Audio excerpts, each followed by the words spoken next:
आज पढ़ेंगे कि सब रिंग क्या होता है। जिस तरह ग्रुप थ्योरी में सब ग्रुप होता था, उसी पैटर्न पे, उसी डिजाइन पे, उसी सिनेरियो पे ये सब रिंग है। अगर आप सबसे पहले सब ग्रुप समझ लें तो सब रिंग समझना बहुत ही आसान है। तो सबसे पहले हम सब ग्रुप समझते हैं, फिर उसके बिल्कुल तकाबली जायजा जो है, कंपैरिजन जो है वो करेंगे हम सब रिंग के साथ। तो सबसे पहले हम सीखते हैं कि सब ग्रुप क्या था।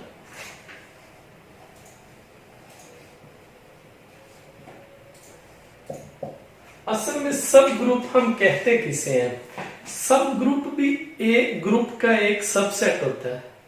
वो सबसेट जो ग्रुप का है वो सब ग्रुप उस वक्त कहलाएगा कि जिस तरह आपका ग्रुप जिस ऑपरेशन पे ग्रुप बना रहा है, यानी वो प्लस पे है या वो मल्टीप्लिकेशन पे है, तो आपका सब ग्रुप भी उसी ऑपरेशन पे ग्रुप बना रहा हो, तो फिर हम कहेंगे कि ये सबसेट जो है वो उस ग्रुप का सब ग्रुप है। तो सबसे पहले देखें कि late H be a non-empty subset of group G steric। हमने एक नॉन एम्प्टी सबसेट ले लिया इस ग्रुप का। देन अब एच जो आपने सबसेट लिया हुआ है, अगर वो उसी ऑपरेशन बाइनरी ऑपरेशन पे वो भी ग्रुप हो जाए, उसी ऑपरेशन, ये ना हो कि ये आपका प्लस का हो और आपका जो सबसेट है वो मल्टीप्लिकेशन में ग्रुप बन रहा हो, वो फिर सब ग्रुप नहीं होगा। अगर आप यहाँ पे प्लस लगाएं तो यहाँ पे भी प्लस है, यहाँ पे प्रोडक्ट लगाएंगे मल्टीप्लिकेशन तो यहाँ पे भी मल्टीप्लिकेशन, तो उस सेम सिनेरियो सेम ऑपरेशन रहे, तब हम वो सबसेट, वो अगर ग्रुप बन जाए तो तब हम उसको सबसेट को कहते हैं ये इस जी का ग्रुप का सब ग्रुप है। Then H steric is called subgroup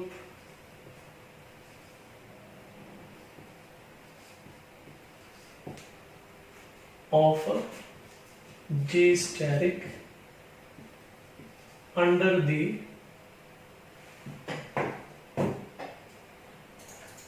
same operation। यानी हमारे पास H जो है वो नॉन एम्प्टी सबसेट है इस ग्रुप का। Then H steric is called subgroup of G steric under the same operation।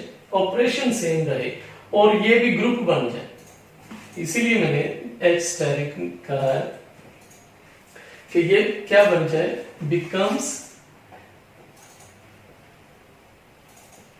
group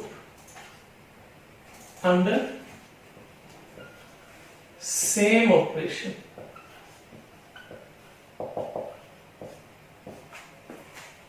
तो H be a non-empty subset of this group, then H steric is called subgroup of G steric under the same operation। कि वो भी group बन जाए लेकिन same operation के तहत। अब हम कुछ एग्जांपल्स लेते हैं और इस बात को बिल्कुल आसान लेवल पे आके समझते हैं कि ये जो बात इतनी टफ सी की गई है या इतनी मुश्किल मैथ की जुबान में की गई है, उसको बड़े लो लेवल पे आके समझते हैं कि ये बात हुई क्या है। तो सबसे पहले हम एक कोई ग्रुप लेते हैं, फिर हम उसका एक सब ग्रुप लेंगे, सबसेट लेंगे और फिर हम देखेंगे कि ये उसका कैसे ग्रुप है। अब देखिए आपके पास लेट्स सपोज एक क्यू है विद रिस्पेक्ट टू एडिशन, ये एक ग्रुप है। ये एग्जांपल नंबर 1 समझ। आपके पास एक ग्रुप है जिसको सेट ऑफ रैशनल नंबर्स कहते हैं और विद रिस्पेक्ट टू एडिशन वो एक ग्रुप है। विद रिस्पेक्ट टू एडिशन इसलिए लिखा है कि सेट ऑफ रैशनल नंबर्स में आपको पता है 0 भी आता है और जीरो का मल्टीप्लिकेटिव इनवर्स एग्जिस्ट नहीं करता। तो जब इनवर्स एग्जिस्ट ना करे तो वो फिर ग्रुप नहीं बनता। तो इसलिए अगर विद रिस्पेक्ट टू मल्टीप्लिकेशन हम लगा देंगे तो वो ग्रुप नहीं होगा। हाँ, अगर मैं ऐसे कर दूं कि क्यू में से -0 कर दूं, यानी 0 को निकाल दूं, तब जो है हमारे पास ये भी ग्रुप होगा, आल्सो ग्रुप। यानी मसला सिर्फ क्या हुआ सेट ऑफ रैशनल नंबर्स में कि 0 की वजह से ये ग्रुप नहीं बन रहा अगर मल्टीप्लिकेशन की बात करें। लेकिन अगर 0 को ही माइनस कर दे तो विद रिस्पेक्ट टू मल्टीप्लिकेशन फिर ये ग्रुप है। तो बहरहाल हम बात कर रहे हैं कि हमारे पास क्यू प्लस जो है ये एक ग्रुप है। अब हमारे पास एक हम सबसेट लेते हैं, सेट ऑफ इंटीजर्स, और वो आपको पता है सारा कंटेन करता है क्यू। अब जी सबसेट है क्यू का। अब ये जो सबसेट हमने लिया हुआ है इसका सेट ऑफ रैशनल नंबर्स का, ये कब कहलाएगा सब ग्रुप? कि अगर ये भी ग्रुप बन जाए विद रिस्पेक्ट टू एडिशन। अगर ये विद रिस्पेक्ट टू एडिशन ये भी ग्रुप है तो फिर ये जो सबसेट क्यू का है उसको हम कहेंगे वो हमारे पास सब ग्रुप है क्यू का। और जो z प्लस है, आप अगर z सेट देखें 0 प्लस -1 प्लस -2 प्लस -3, अब 0 आने की वजह से जो सेट ऑफ इंटीजर्स है वो विद रिस्पेक्ट टू मल्टीप्लिकेशन ये भी ग्रुप नहीं बनेगा। अब हम तो चले एडिशन की बात कर रहे हैं, तो एडिशन में देखें कोई दो मेंबर्स ले लें, उनको आप ऐड करें तो वो उसी मेंबर्स जी में से आएगा। क्लियर प्रॉपर्टी होल्ड करता है। फिर आप देखेंगे एसोसिएटिव प्रॉपर्टी होल्ड करता है विद रिस्पेक्ट टू एडिशन। फिर आप देखेंगे कि वो आइडेंटिटी होल्ड कर रहा है, तो फिर वो आपकी इनवर्स भी आ रहा है, हर एक का इनवर्स है विद रिस्पेक्ट टू एडिशन, यानी +1 -1 ये एक दूसरे का इनवर्स है, एडिटिव इनवर्स है, ये भी इनवर्स है, ये भी सारे इनवर्स भी आ रहे, तो ये एक ग्रुप है, सारी प्रॉपर्टीज लाइक कर रहे हैं। तो अगर ये ग्रुप है विद रिस्पेक्ट टू एडिशन और ये सबसेट है क्यू का, तो जो आपने ग्रुप लिया हुआ था तो ये भी आपने ग्रुप साबित कर दिया, ये भी है, क्योंकि ये सबसेट है क्यू का। इसलिए अब हम कहेंगे कि Z इज अ सब ग्रुप ऑफ Q। Z जो है वो सब ग्रुप है Q का विद रिस्पेक्ट टू एडिशन के लास्ट। तो ये सबसे पहले हमारे पास एक एग्जांपल है कि सब ग्रुप किसे कहते हैं। हम और बहुत सारे एग्जांपल्स ले सकते हैं इसको हम क्लियर करने के लिए कि हमारे पास सब ग्रुप होता है। सब ग्रुप समझ में आ गया तो सब रिंग समझना बड़ा आसान है।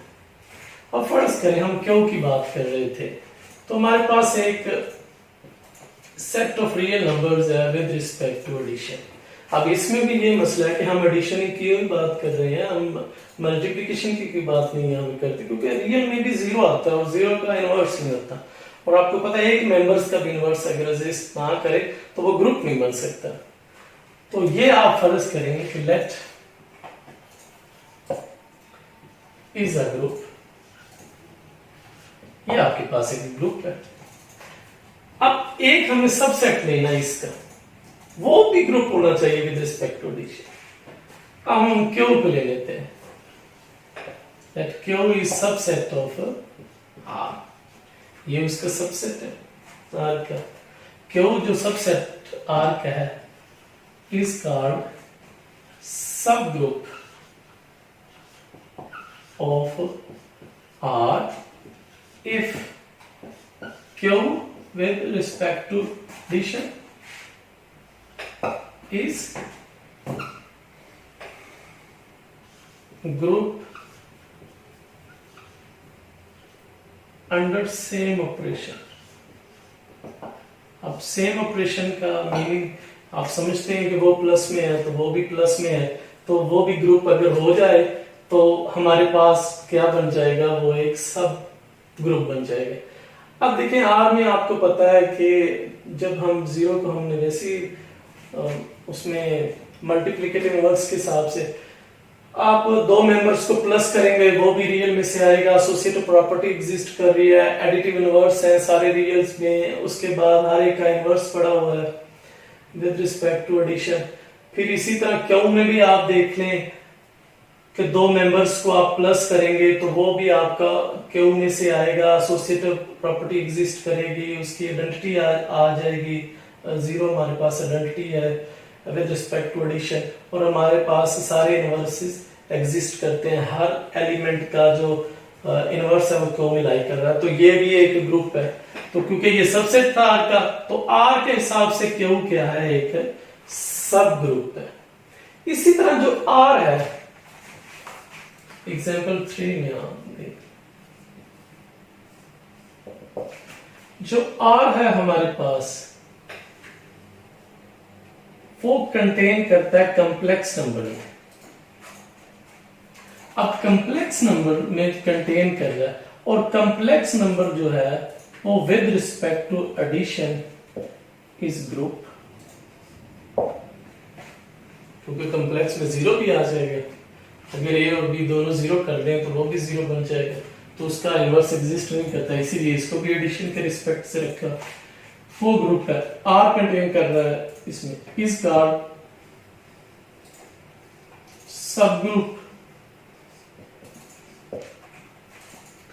ऑफ सी, तो आर को हम सब ग्रुप ऑफ सी कहेंगे if R with respect to addition is R group.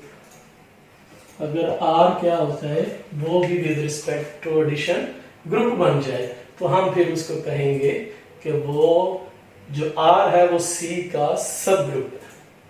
अब हम एग्जांपल लेते हैं कि कब ये सब ग्रुप नहीं होगा।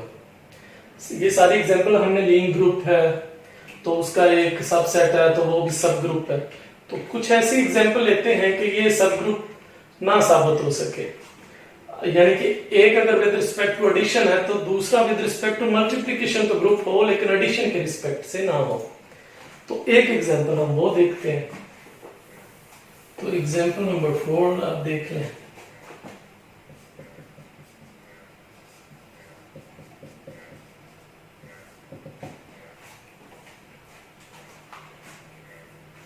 अब फर्ज करें कि हमारे पास जो C है वो अभी हमने बात की with respect to addition is a group, वो हमारे पास ग्रुप है, और हमने एक सब ग्रुप ले लिया H1 ओमेगा ओमेगा स्केयर। आपको पता है कि ये क्या चीजें हैं, ये क्यूब रूट ऑफ यूनिटी के मेंबर्स हैं, आप निकालते रहे हैं एफएससी में भी कि x की पावर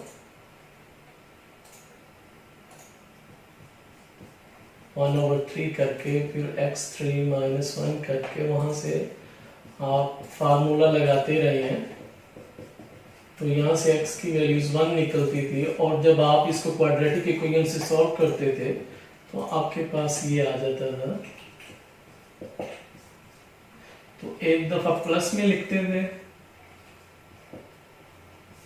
तो आप उसको ओमेगा रख लेते थे, माइनस में लिखते थे तो आप उसको ओमेगा स्केयर, बेशक आप इसको ओमेगा स्केयर रख लेंगे, उसको ओमेगा रख लें, उससे कोई फर्क नहीं। तो ये आप क्यूब रूट ऑफ यूनिटी में आप पढ़ते आए हैं, तो 1 क्यूब और क्यूब स्केयर। अब ये ज़ाहिर है क्यूब भी एक कॉम्प्लेक्स नंबर्स में, क्यूब स्केयर भी आपका कॉम्प्लेक्स में, तो ये सारे जो मेंबर्स हैं ये आपके सबसेट है कॉम्प्लेक्स नंबर्स के। लेकिन आप जरा गौर कीजिएगा कि ये सबसेट है, H जो है वो सबसेट है C का, लेकिन ये सब ग्रुप नहीं है, but H with respect to multiplication is group, but not with respect to addition, but not group with respect to addition के हिसाब से नहीं है, यानी आप दो मेंबर्स को ऐड ही कर लें 1 प्लस ओमेगा बन जाएगा, 1 प्लस ओमेगा इसका मेंबर ही नहीं है। तो कहने का मतलब ये है कि अब ये जो ग्रुप था हमारे पास, ये विद रिस्पेक्ट टू एडिशन था, ये उसका सबसेट जरूर है, लेकिन ये with respect to addition group नहीं है, ये ग्रुप है विद रिस्पेक्ट टू मल्टीप्लीकेशन। आप दो मेंबर्स को विद रिस्पेक्ट टू मल्टीप्लीकेशन में इसको मल्टीप्लाई करेंगे, इसको आपको पता है कि ओमेगा क्यूब जो होता है वो 1 होता है, वो 1 जो है उसका मेंबर बन गया। फिर आप इस पे एसोसिएटिव प्रॉपर्टी लगा सकते हैं। फिर आप इसका जो है एडिटिव और मल्टीप्लिकेटिव आइडेंटिटी जो है वो हमारे पास पड़ी हुई है कि ये एक दूसरे का इनवर्स होते हैं। आप अगर इनको मल्टीप्लाई करें आपस में, ओमेगा को ओमेगा स्क्वायर से मल्टीप्लाई करें तो आपके पास आंसर 1 आएगा। तो ये एक दूसरे का ओमेगा को अगर ओमेगा स्क्वायर से मल्टीप्लाई करें तो ओमेगा क्यूब बनेगा ना, तो 1 आएगा आंसर। तो ये एक दूसरे के इनवर्स भी पड़े हुए हैं, यानी ओमेगा और ओमेगा स्क्वायर एक दूसरे का इनवर्स है और 1 का इनवर्स है। तो ये सारे इनवर्सेस भी पड़े। तो ये विद रिस्पेक्ट टू मल्टीप्लिकेशन तो है हमारे पास, और आइडेंटिटी 1 भी पड़ा हुआ है। विद रिस्पेक्ट टू मल्टीप्लिकेशन तो ये ग्रुप है, लेकिन विद रिस्पेक्ट टू एडिशन का ग्रुप नहीं है। सबसेट जरूर है लेकिन वो इसका ग्रुप नहीं है। तो this implies that H is not subgroup of C। H जो है वो आपका सब ग्रुप नहीं है C का। तो ये उसकी एग्जांपल्स कुछ हमने ली हैं सब ग्रुप की कि किस तरह से हम उसको साबित कर सकते हैं। अब हम सीखते हैं कि सब रिंग के सेम वही डेफिनेशन, सेम सारा वही, तो हमने वही डेफिनेशन लगानी है, वही एग्जांपल्स हैं सेम। तो अब हम सीखते हैं कि ये उसका सब रिंग जो है उसको हम कैसे डिफाइन और एग्जांपल दे सकते हैं।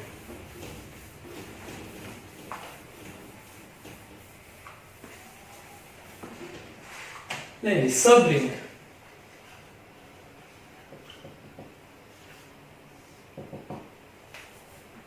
लेट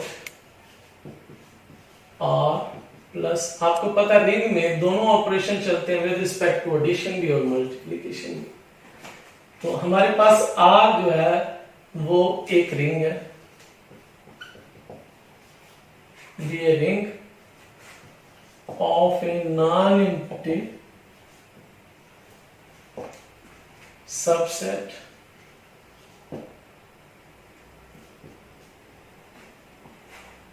उसको आप एच कह रहे हैं। हमारे पास आर एक रिंग है किसका, नॉन एम्प्टी सबसेट एच का। इसको हम ये जो सबसेट है इसको हम सब रिंग कब कहेंगे कि जब ये भी रिंग बन जाए। अगर ये भी रिंग है, ये जो सबसेट है उसका, तो फिर हम कहेंगे कि ये इसकी क्या है, सब रिंग है। Be a ring of non empty subset H, then H is called subring of R if H also a ring। अगर H भी क्या है, वो रिंग है, वो सेम वही पैटर्न आप देख रहे हैं कि H जो है वो सबसेट है R का, H सबसेट है R का, और H को हम सब रिंग कहेंगे R की कब, जब ये बजाते खुद भी रिंग होगा तो फिर हम इसको कहेंगे कि ये इसकी सब रिंग है। तो late R be a ring of non-empty subset H, then H is called subring of R if H also a ring। अगर वो बजाते खुद भी रिंग है जो सबसेट है तो फिर हम कहेंगे कि ये उसकी सब रिंग है। इसी तरह हम इसकी एग्जांपल्स लेते हैं और बात को बिल्कुल आसान एक लेवल पे लेके जाते हैं कि जिस तरह सब ग्रुप हमने सीखा, इसी तरह सब रिंग क्या है हमारे पास। तो एग्जांपल नंबर 1 यहां से,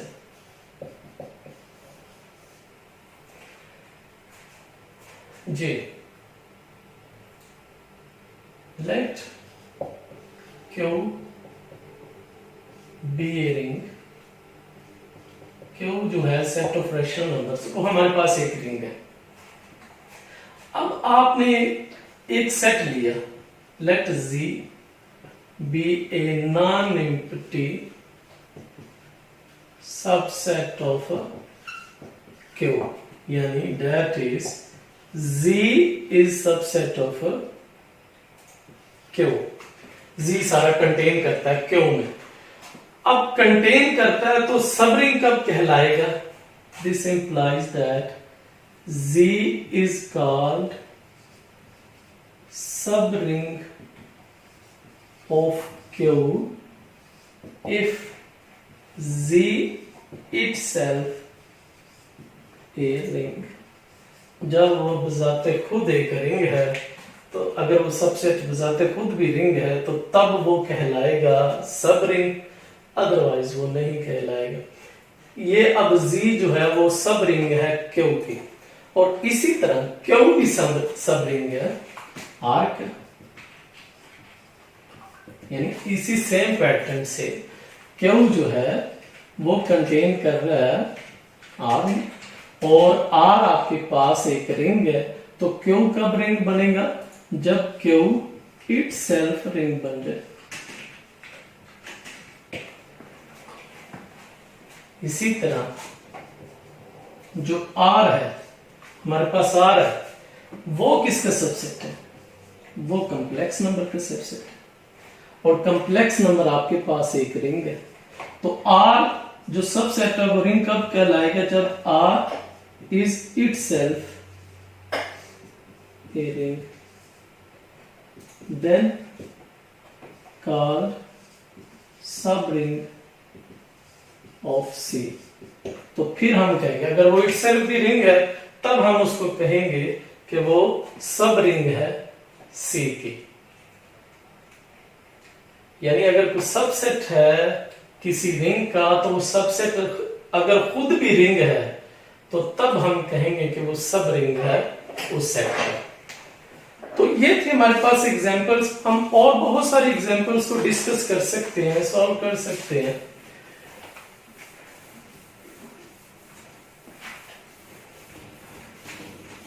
अब हमारे पास जो गॉसियन नंबर्स हैं,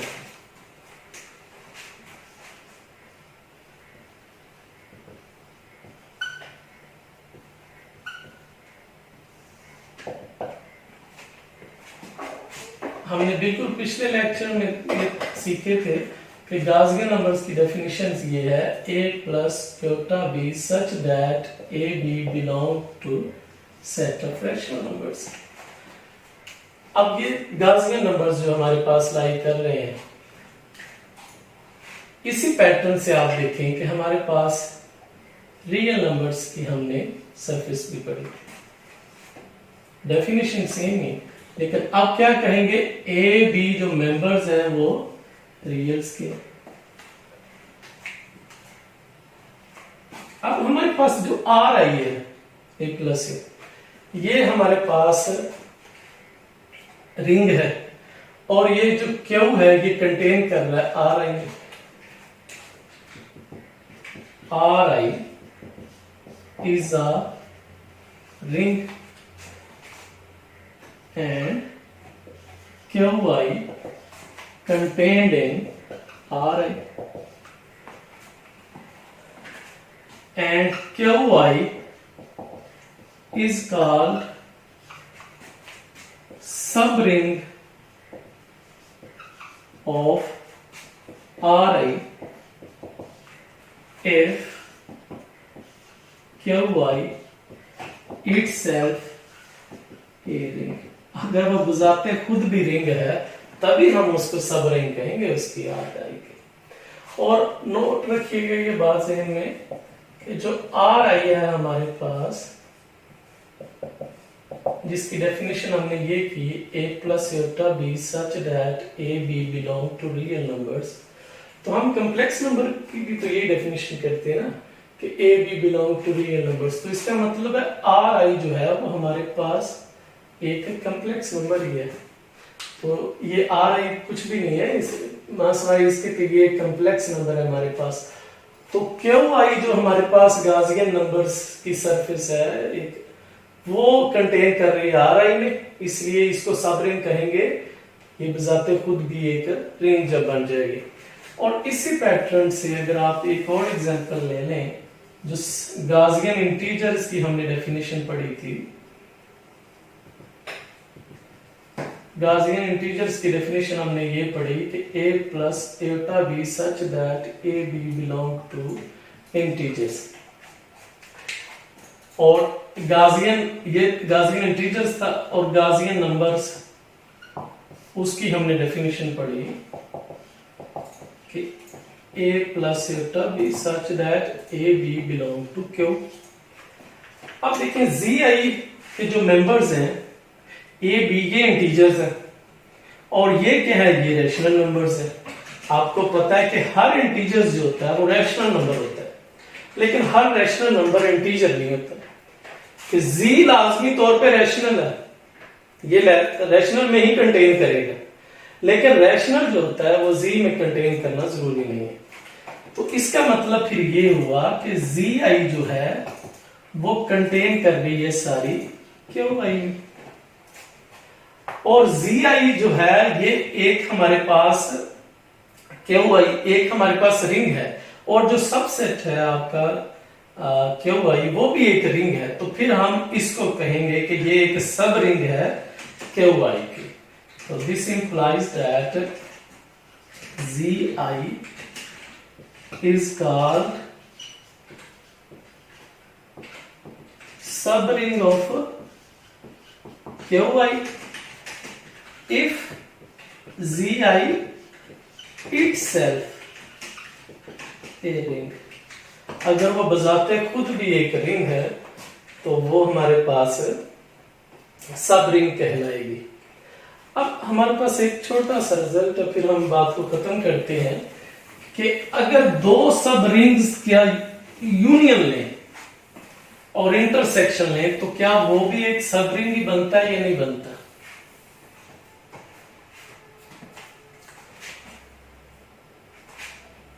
ये हमारे पास थ्योरम की स्टेटमेंट है कि इंटरसेक्शन ऑफ एनी टू सब रिंग्स इज आल्सो सब ring.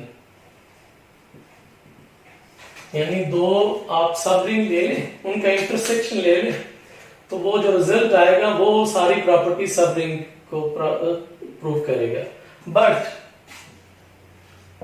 Union of any two सब रिंग्स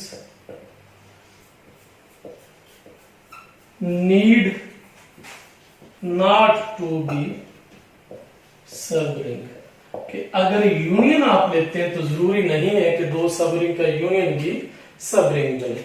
तो हम इसको एक एग्जांपल से, सिंपल से एग्जांपल से समझने की कोशिश करते हैं कि लेट आपके पास एक रिंग है जी,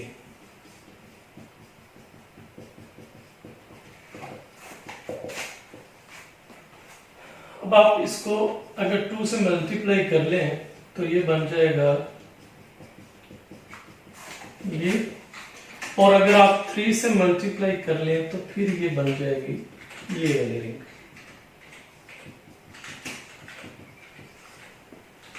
अब ये दो सब रिंग्स हैं, ये सारा आपको पता है, ये इसमें कंटेन कर रहा है, ये भी इसमें कंटेन कर रहा है, और आप वो सारी प्रॉपर्टीज लगाएंगे तो वो रिंग वाली प्रॉपर्टीज है। तो 2z और 3z are subrings of, that is 2z and 3z are subrings of z। ये z की सब रिंग्स है। अब इंटरसेक्शन लेंगे तो वो तो उसी में आएगा।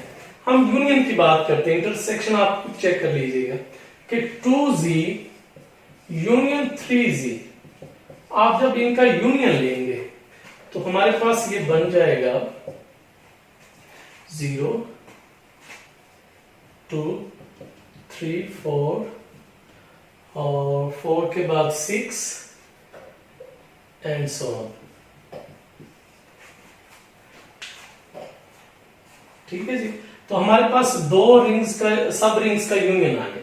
अब हमने देखना है कि ये सब रिंग अगेन है या नहीं। सब रिंग के लिए जरूरी है कि वो रिंग भी हो। तो सबसे पहले हम उसका अलजेब्रिक स्ट्रक्चर देख लेते हैं कि 2 3 are members of 2z union 3z। तो दो मेंबर्स हमने ले लिए 2 और 3। तो अब इनका प्लस भी उसी में से होना चाहिए। तो 2 3 is equal to 5 doesn't belong to 2z union 3z। तो आप देखेंगे उसका तो पहली प्रॉपर्टी अलजेब्रिक स्ट्रक्चर वाली जो प्रॉपर्टी है वो ही साबित नहीं हो रही। तो इसका मतलब ये है कि दो यूनियंस, अगर आप दो सब रिंग्स का यूनियन लेते हैं तो जरूरी नहीं है कि वो रिजल्ट भी सब उसमें सब रिंग में दे, लेकिन जब आप इंटरसेक्शन लेंगे इन दोनों का तो वो लाजमी तौर पे जो सब रिंग आए वो एक सब रिंग ही बनेगी, लेकिन यूनियन में ये जरूरी नहीं है। तो आज के लिए हमारा इतना ही लेक्चर था। तो रिंग और सब रिंग ये आप इसको डेफिनेशंस को देखिएगा, कोई मसला हो तो फिर हमें बताइए। अल्लाह हाफिज़।